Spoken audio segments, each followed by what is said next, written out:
Hello, so welcome to a new episode of SirNicolay Cattery. This is going to be about first aid and home remedies for cats.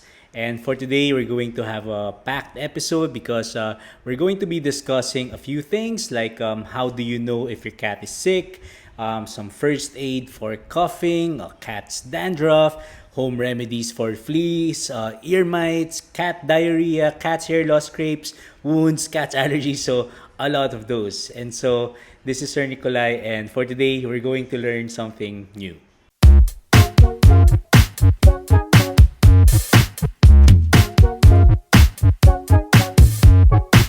So before we discuss the different first aid and home remedies for cats, so let me first invite you to join the membership program of SirNicolay Cattery. So as you guys know already, I have paid subscription on this channel, and the paid subscription is actually for you to be able to help when it comes, to have different funds when it comes to cat products that I could feature, and also in a way for me to be able to improve the quality of this YouTube show. Please, if you're generous enough to just to join, please do so. It's only 99 pesos for the lowest level, and then if you're extremely generous, you can go for the 899 chunky cat level, and then the 6K cat goddess level.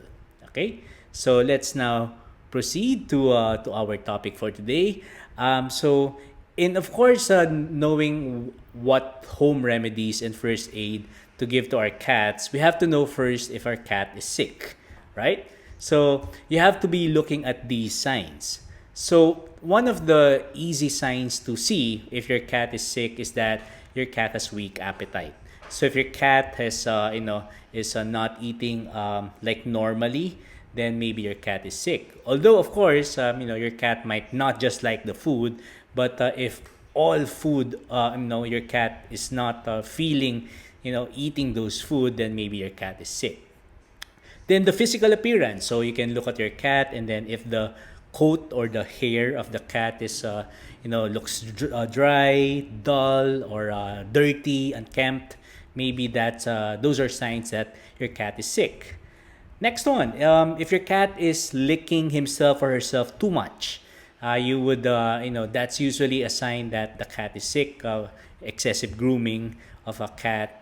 And then this one is pretty obvious also. If you look at the cat litter and you see that the bowel or the poop of the cat is loose, or like, the pee has some color, then maybe there's something wrong with your cat as well.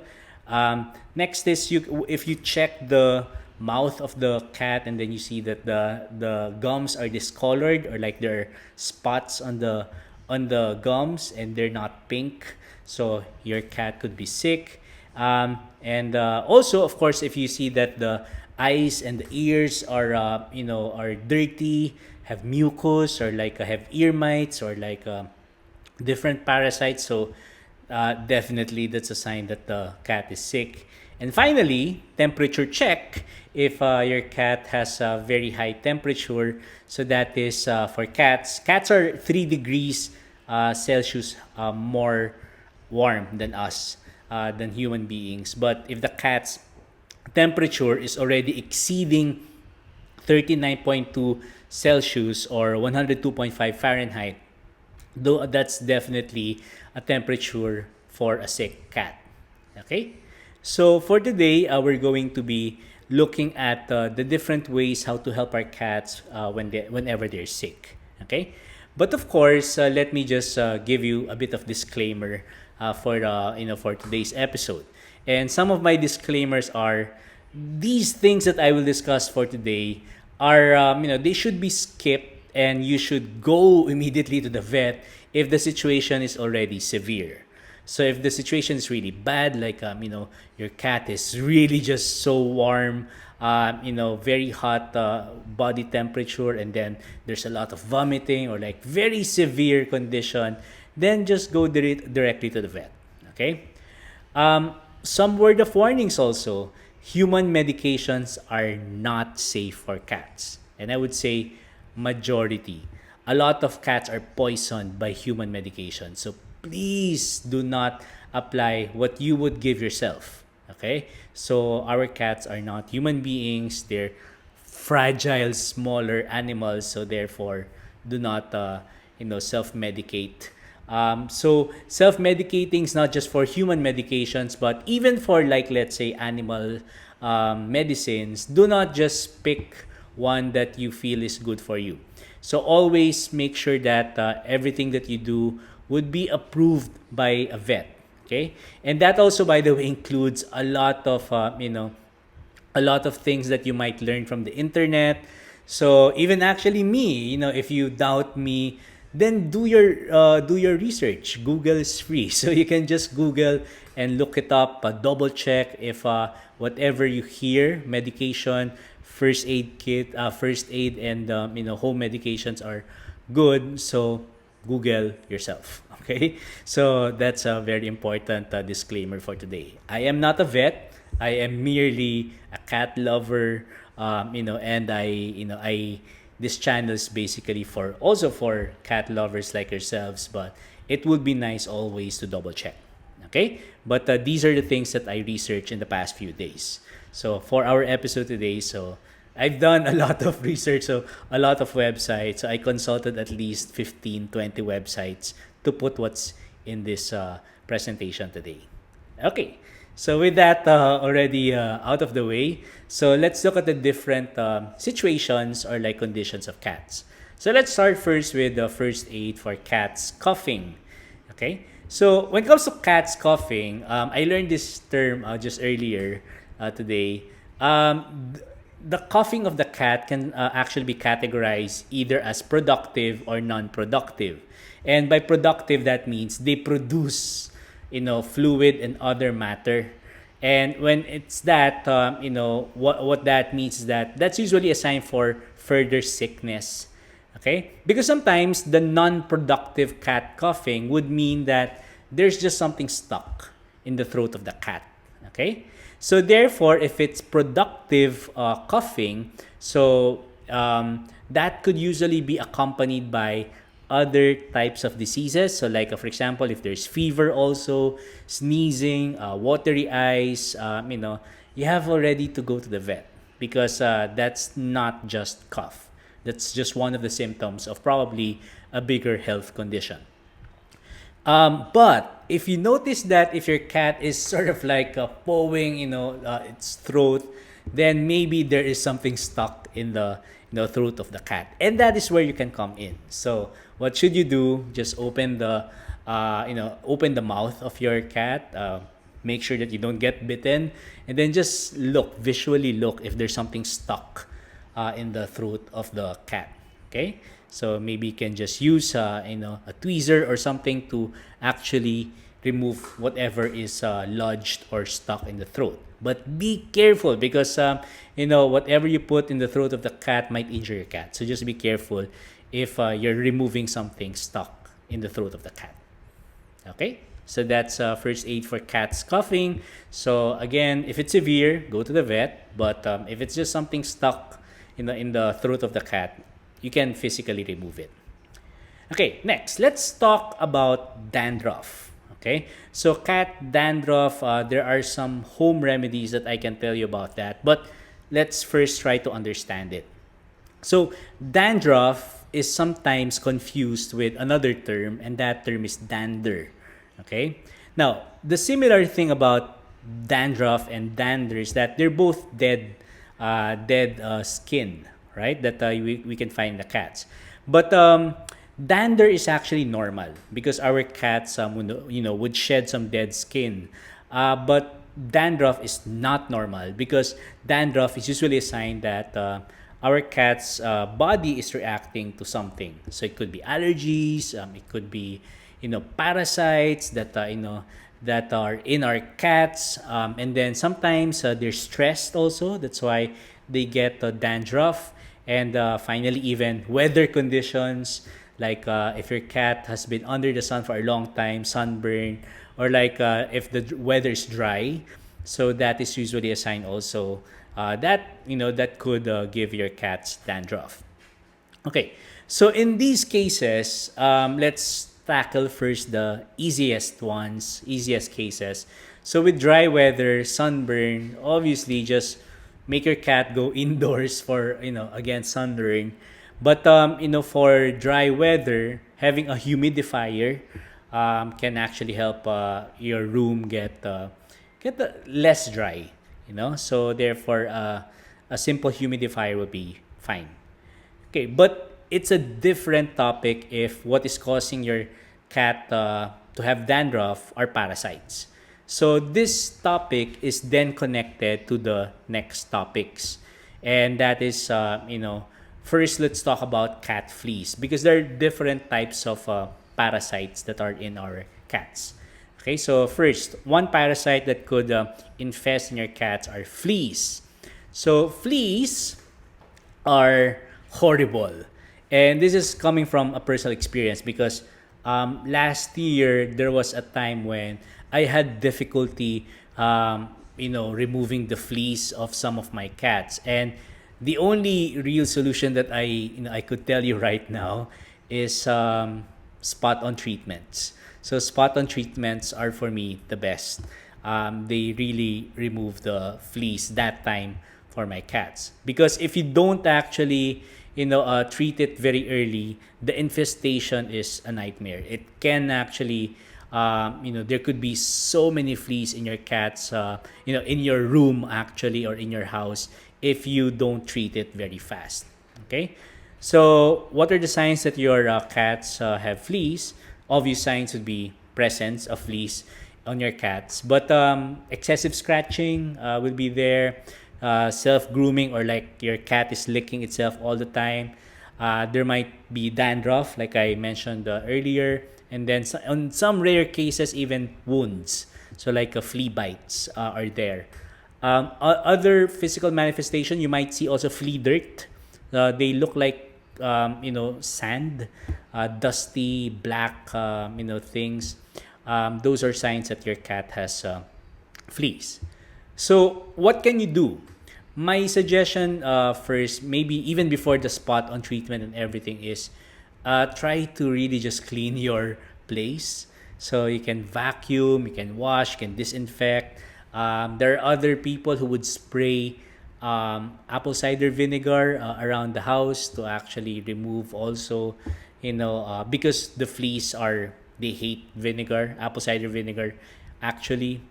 And then some people also suggest bathing, not really bathing, but maybe trying to apply diluted ACV, apple cider vinegar, on areas with fleas. And when it comes to bathing your cats maybe safe only if your cat is already 8 weeks and above. But below 8 weeks, be careful.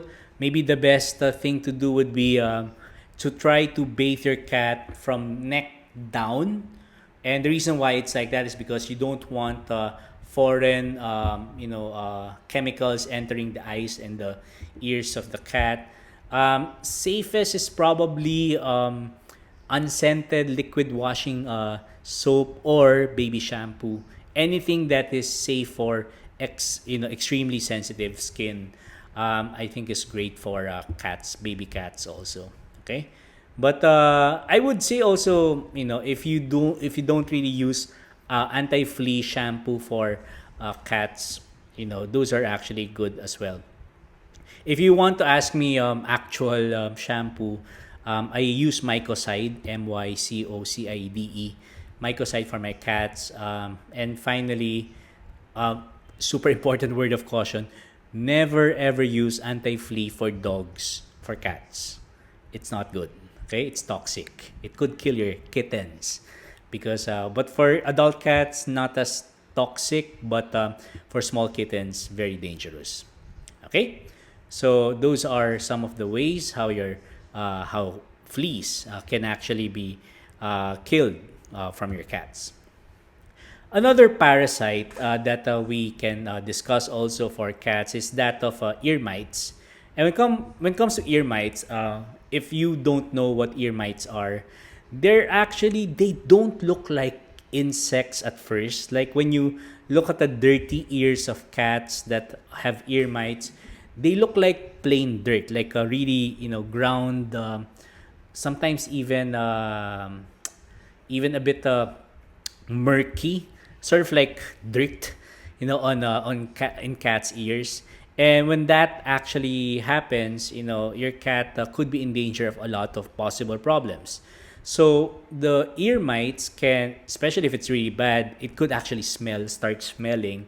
But the thing is that if it doesn't smell, at least you might see your cats do self grooming, like licking itself too much, and then you might see also a lot of scratching, particularly near the ears and the eyes. Might inflict wounds also, and so the best way again to remedy this is to clean the room as well. So clean the cat room, vacuum, wash, disinfect as well, similar to the fleas. And again, apple cider vinegar could help. So you can dilute apple cider vinegar 1:1 with water. What I would use is something like a flat cotton pad, the one that they use for removing makeup. Can dab that, and then you put it in the ears. Just be careful when you clean a cat's ears. If you're going to use cotton swab, do it very gently because you might actually puncture or wound your cat because of cotton swabs. But other possible things that you could use, I read olive oil is good, although I haven't tried it yet. But VCO is actually pretty interesting. It does actually help. It does help remove ear mites, or at least clean the ears of your cats. Next one is diarrhea. So what to do if your cat has diarrhea? Now, something to know about diarrhea is that it's actually, most of the time, it's just your cat's stomach reacting to a food that your cat ate, that it doesn't really want. So, from my experience, usually milk is a usual suspect for cat diarrhea.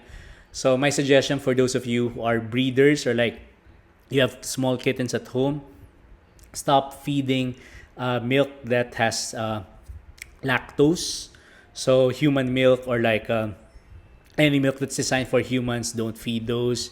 But even safe milk like formula FMR, formula milk replacement, could actually develop some reactions to some kittens.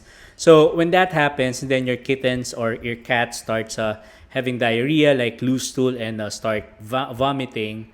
So as long as it's not severe, where you would need to go to the vet, the easiest solution that I found for diarrhea is that of not feeding them a lot except Yakult. So Yakult is probiotics drink. So that can actually help, and this was approved by a vet. It's not something that I'm just making up. It's something that could settle their stomach. So how much Yakult? Maybe for small kittens, maybe just a third, or 2/3. So I would actually just store a Yakult in the refrigerator sometimes, just when this happens. Don't feed anything but water, and the best thing actually to do is for the cat or for the kittens to let it all out. And usually after like 2 days or 3 days, they should be fine, and they should start eating normally. And when they start eating normally after the long fast of not eating solid food, you might want to give them bland food, so like a chicken that's boiled without any spice or flavor or anything that could help them, get fast. Okay, but if we're talking about diarrhea that's beyond diarrhea, like for example, if your cat is already poisoned because of eating something, so one of the things that I read is that you can actually try to make your cat vomit it out. Okay, and one way to do that is to feed your cat first solid food so that they have something to vomit, and then you rush them to the vet. Okay, so the vet will know what to do after that. Okay, next, we're down to our last two topics. So we are going to be talking about what's the first aid for wounds and scrapes for your cats. So, like human wounds, actually soap and water is actually pretty good for cats. So that's actually just fine. But similar also to fleas, diluted baby shampoo or salt solution can actually help also when it comes to the scrape and the wound. However, If the wound is bleeding, the suggestion is for you to get cotton ball or cotton swab. Try to put pressure and remove the blood. But if the blood is already, it doesn't stop, it's incessant, and then it's already, the situation is grave for the wound, then go to the vet immediately. Okay, and then if there's swelling of the wound, has pus, becomes very sensitive, go to the vet. And then if the wound is coming from a bite from another animal, I suggest also go to the vet as well. Okay, but clean the wound first, if you can, with soap and water. I think that's very useful. Okay, and this is going to be our last topic for today. How about for allergies? For allergies, you will know that your cat is allergic to something if similar to some allergies in humans. The face is puffy and swollen. So in this case, the only thing that I read, and I think you guys have to double check this also, is that a bit of antihistamine is also okay for cats. But when you do this, maybe ask a vet also, okay? Because some antihistamine could be too strong for your cat. So maybe, what's the brand? I forgot the brand, but there's a brand that's actually a bit safe for cats. But ask your vet anyway if this happens. Okay. What else? Something that can help also with allergies, you might want to bathe your cat also whenever that happens. And finally, if the swelling doesn't really stop, again, go to the vet. Okay? So those are actually our topics for today, and I hope that, like what I said, you might want to always double check.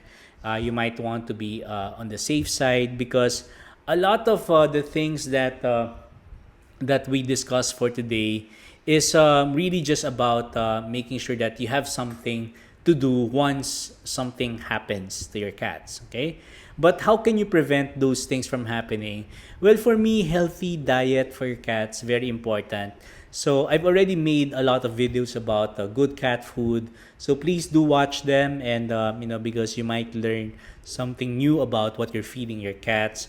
I would say also good grooming, good um, if you are very good when it comes to grooming your cats, like for example combing your cats and basically just observing your cats, that your cats are well. So that helps so much.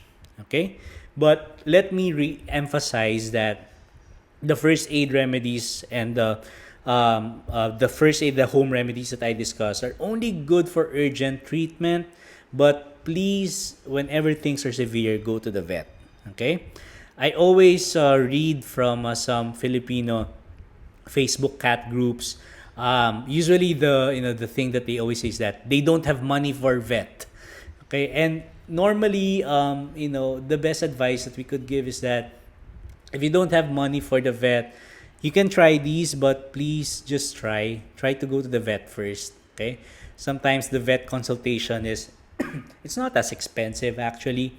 Sometimes you just have to be responsible pet owner and go to the vet whenever it's possible. Okay, and definitely the last thing that I would want to discuss is the idea of research. Okay, so double check your sources. It's not, if you read something on social media, it's not always true. Even if it's in cat groups, etc. Always double check. Double check if everything that you read is actually true. Okay, so like something that I always read is actually about how garlic is something that could solve worms in cats. So I did actually a couple of Google. I found in 3 websites that's not true. Garlic, there is no scientific research that backs that up. Okay. Then there are other stuff also that I read. Like for example, I read a lot about ginger.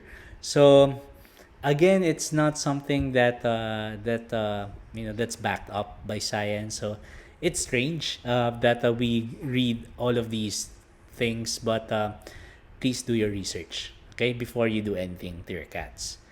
Okay, so that's it. Please, if you enjoyed this video, please subscribe to SirNicolay Cattery, and then if you like to watch other videos that are not about cats, I also have another YouTube channel that is SirNicolay Teaches. Okay? And then please do join the membership program. So these things, these membership perks are actually very interesting because you might get shout outs and I might feature your cats also in the videos. And it's a way for you to help also, sponsor some of the products that I'm going to review, some of the toys, and some of the different things that I could actually help feature in this channel. Okay, so that's it. Thank you so much. But one last announcement is that last Sunday I was able to do my very first live streaming. There were a few technical difficulties, but I think it went well eventually. So there will be a second YouTube live stream this Sunday. So I'll make it for now a bit similar to the previous week. I will be reviewing one more cat toy, and then it will be from 11 a.m. to 11:30 a.m. this Sunday, November 1, 2020. Okay? So that's going to be the next episode. So that's all we have for today, and thank you so much for watching. I really appreciate the support that I'm getting from this YouTube channel. So in the past few days, I always get fantastic comments, very good interaction from you, my subscribers, and also members. Please do continue to ask questions because your suggestions are helping me so much when it comes to trying to improve this channel. Okay, and thank you so much for being here. So I'll see you on Sunday, hopefully, so for the second live stream. And if not, I'll see you in the next episodes. Okay, so bye-bye, and thank you so much for watching.